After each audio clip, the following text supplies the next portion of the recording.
Okay, so I wanted to do a video on my process for finding, after finding a stock, the process is vetting it.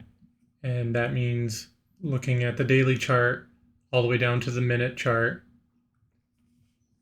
seeing the patterns and the setups with each of them, giving them names, and then combining them all to see if it is a plus setup or not. And then after that, I would then come up with a plan on how to enter and what my exit rules would be um, based on that setup and plan. So I'm going to go through Ford for today. I did trade it and got a decent trade out of it. I just feel like it's such a clean setup that it's worth going over and doing this example on. So Ford here on the daily,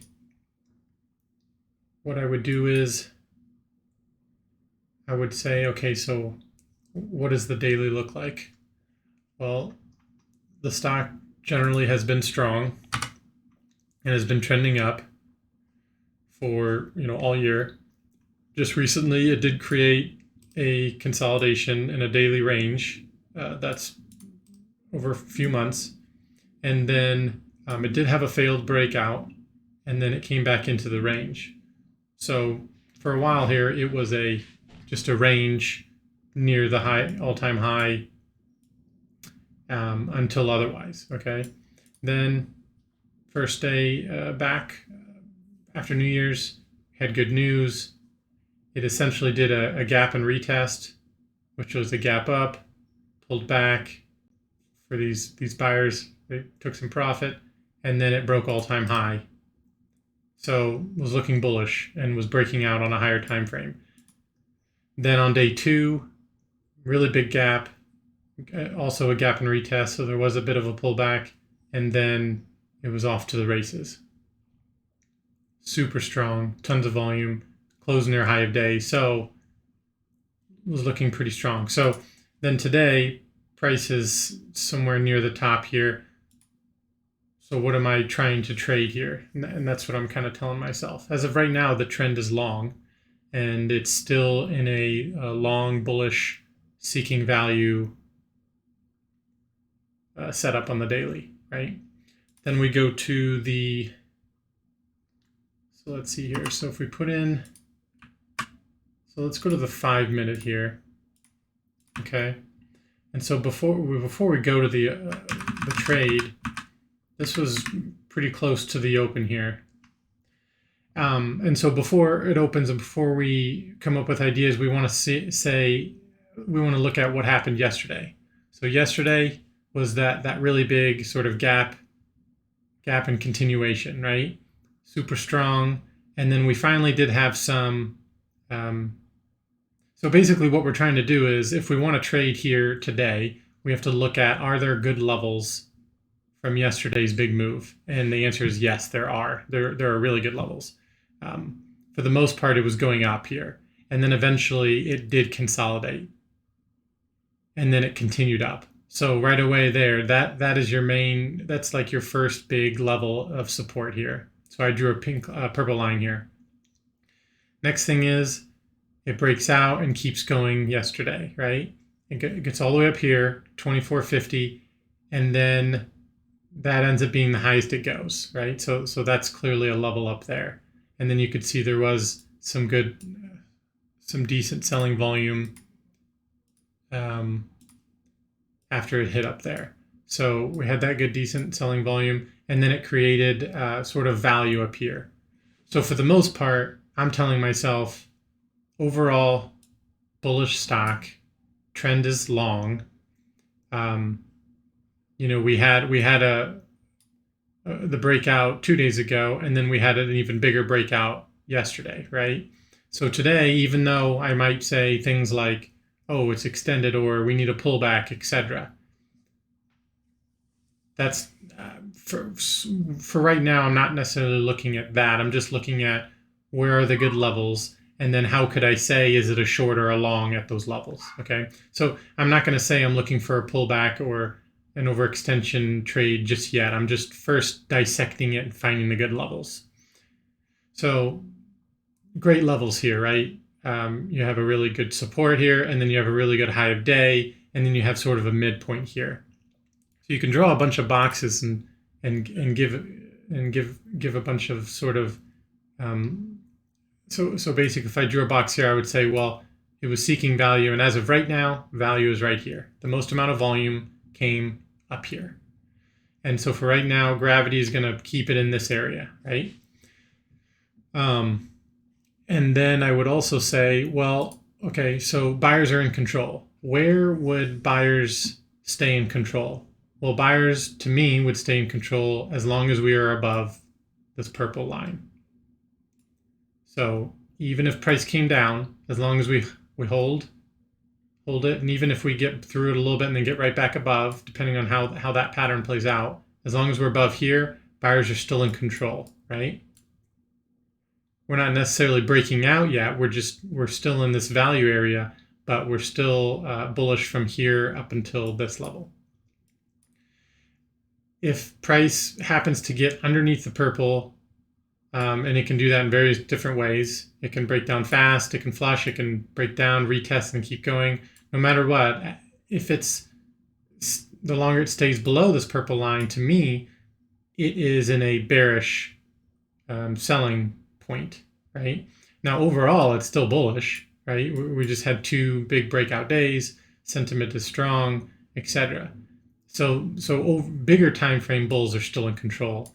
But for the smaller time frame, within the last half a day or a day, bears are now in control once it gets under here. And, I'm not saying you could short it here, but I'm saying that it would most likely trickle down or the direction would be down.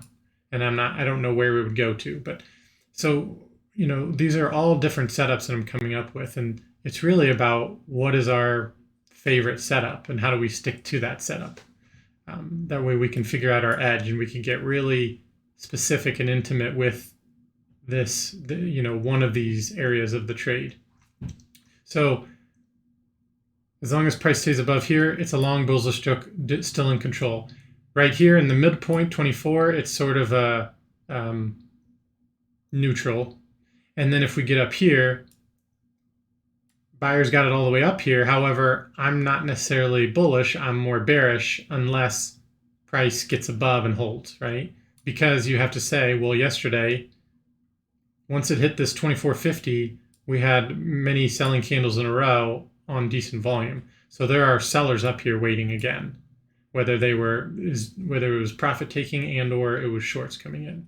So price gets up here, you want to say it's a short until otherwise. Unless price gets above, retest, etc., you go long. So you have lots of different trades there. You have a short underneath, you have a long up here, in which you could target the midpoint and or the high, and then you have a continuation breakout as it gets above and goes up.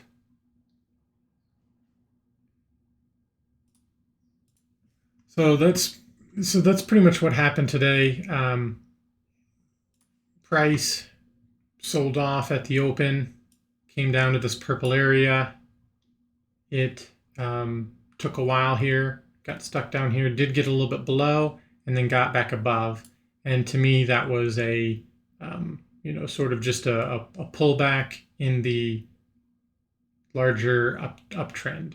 So you had sort of a 3-bar play, in a sense, type of trade here, where you got the bar up, you have the 1 bar down, and then you get long with the stop below here, and you get long hoping to get to here and then above.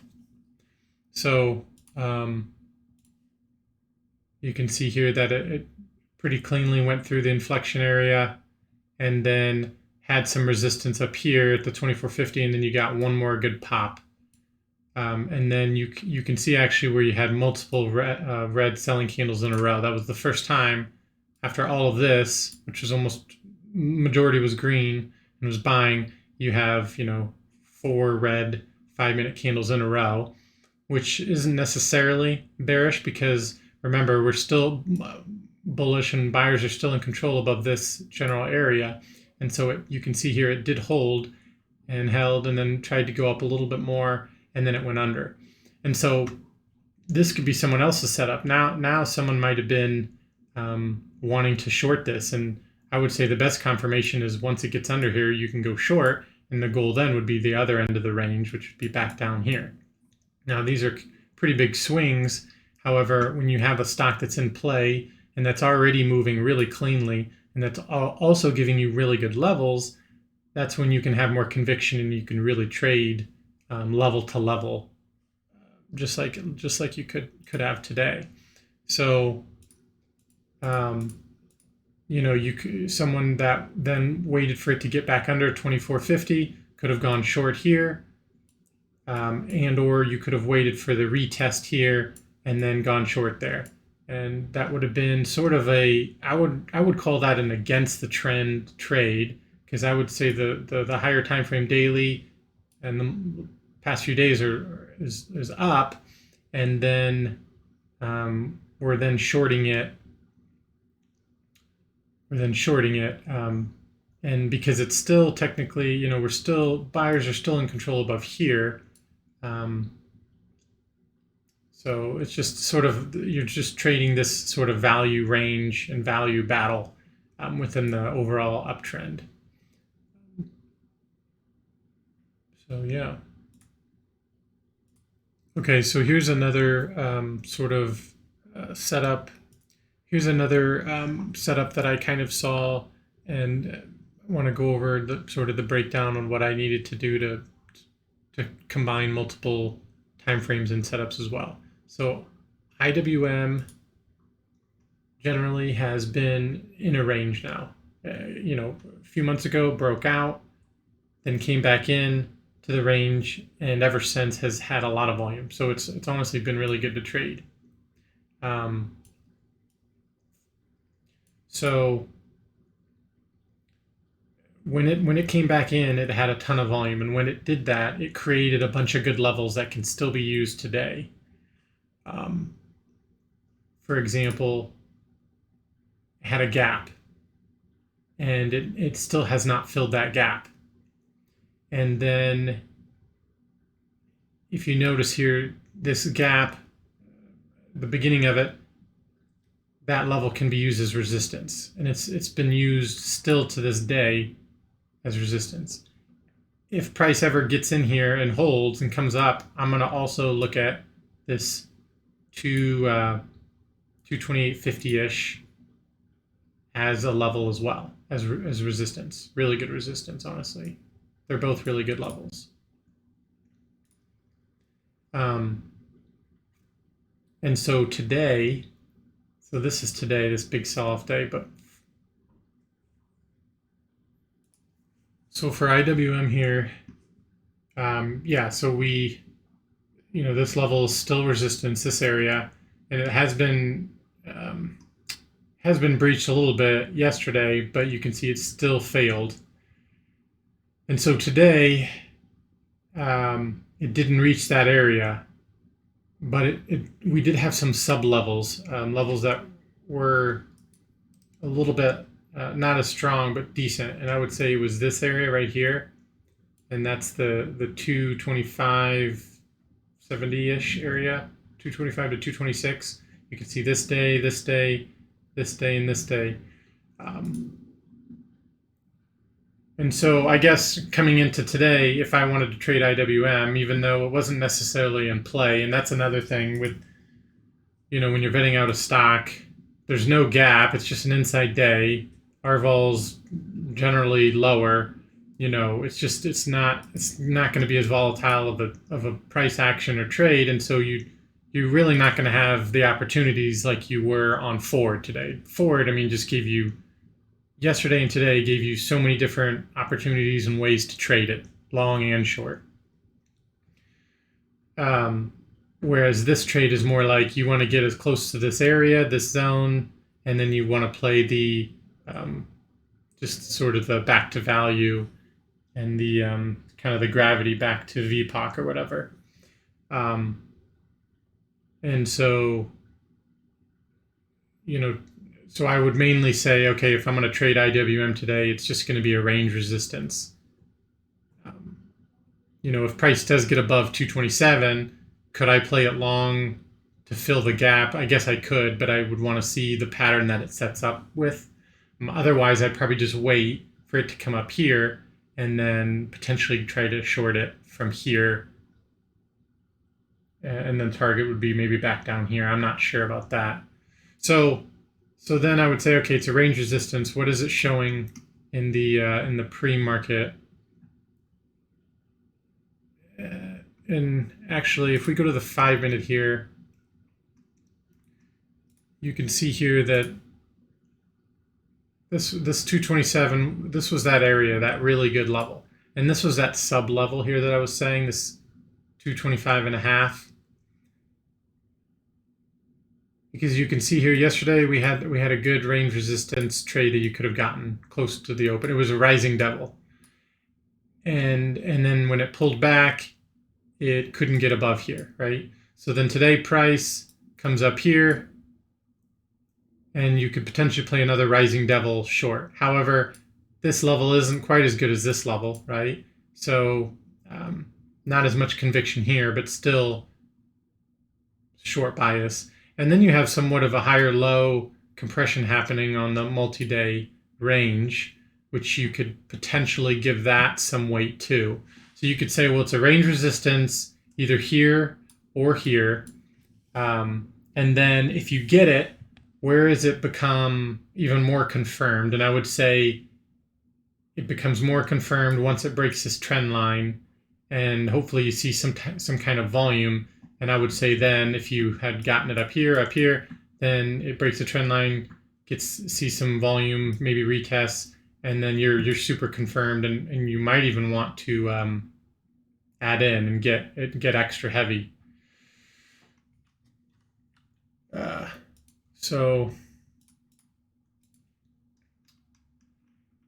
And then today here you can see that it sort of was a rising devil, more of kind of a, man, it's crazy how much it actually sold off. But let's just say it didn't sell off that much.